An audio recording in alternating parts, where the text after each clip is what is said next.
আজকের এই সংবাদে আমরা কথা বলবো বাংলাদেশের সরকারি চাকরিজীবীদের একটি জ্বলন্ত সমস্যা নিয়ে, নবম বেতন স্কেলের বাস্তবায়ন।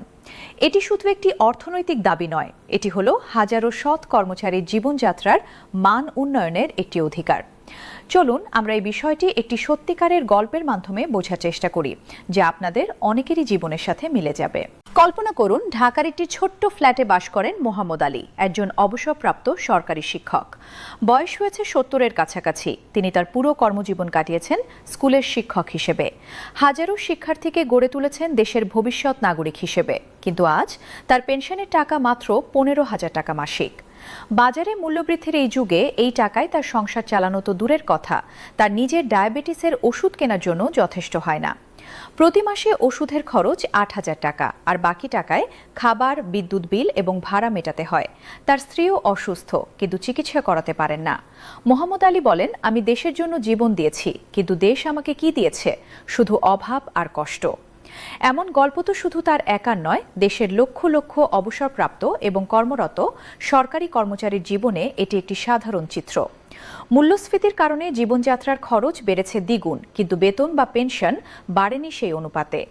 এই অবস্থায় তারা কিভাবে সংসার চালাবেন, কিভাবে তাদের সন্তানদের পড়াশোনা করাবেন?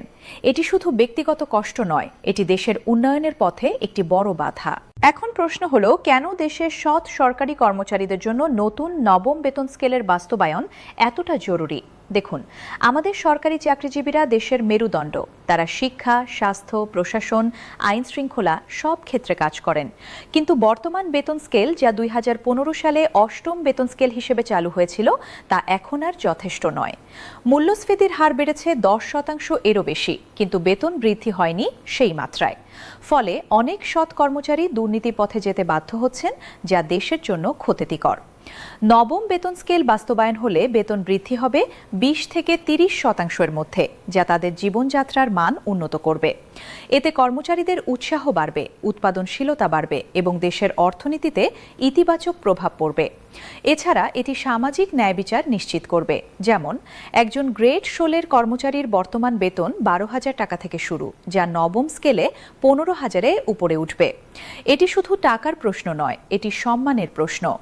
আমাদের সরকারি চাকরিজীবীরা যারা দিনরাত পরিশ্রম করেন, তারা কেন এই অবহেলার শিকার হবেন? এই বেতন স্কেল বাস্তবায়ন না হলে অনেকে চাকরি ছেড়ে দিতে বাধ্য হবেন, যা দেশের প্রশাসনিক কাঠামোকে দুর্বল করবে। তাই এটি একটি জাতীয় দাবি, সৎ কর্মচারীদের জন্য ন্যায়সঙ্গত বেতন। এখন আসা যাক ভবিষ্যতের দিকে। ডক্টর মোহাম্মদ ইউনূসের নেতৃত্বাধীন অন্তর্বর্তীকালীন সরকার নবম বেতন স্কেলের বাস্তবায়নের আশা জাগিয়েছে। তারা বলেছেন, সরকারি কর্মচারীদের অধিকার রক্ষায় তারা প্রতিশ্রুতিবদ্ধ। এই আশা আমাদের অনেককে উৎসাহিত করেছে। কিন্তু এখন দায়িত্ব পড়েছে জনাব তারেক রহমানের উপর, যিনি বিএনপির নেতৃত্বে আছেন এবং ভবিষ্যতের সম্ভাব্য নেতা। আমরা আশা করি তিনি এই দাবি বাস্তবায়ন করে সরকারি চাকরিজীবীদের পাশে দাঁড়াবেন। এটি শুধু একটি রাজনৈতিক প্রতিশ্রুতি নয়, এটি দেশের উন্নয়নের জন্য অপরিহার্য। জনাব তারেক রহমান, আপনি যদি এই নবম বেতন স্কেল বাস্তবায়ন করেন, তাহলে লক্ষ লক্ষ কর্মচারী আপনার প্রতি কৃতজ্ঞ থাকবে। এটি আপনার নেতৃত্বের একটি মাইল ফলক হবে। আমরা সকলে মিলে এই দাবি তুলে ধরি, নবম বেতন স্কেল বাস্তবায়ন করুন, সরকারি চাকরিজীবীদের জীবন বাঁচান। এটি আমাদের প্রতিবাদ, এটি আমাদের অধিকার। ধন্যবাদ।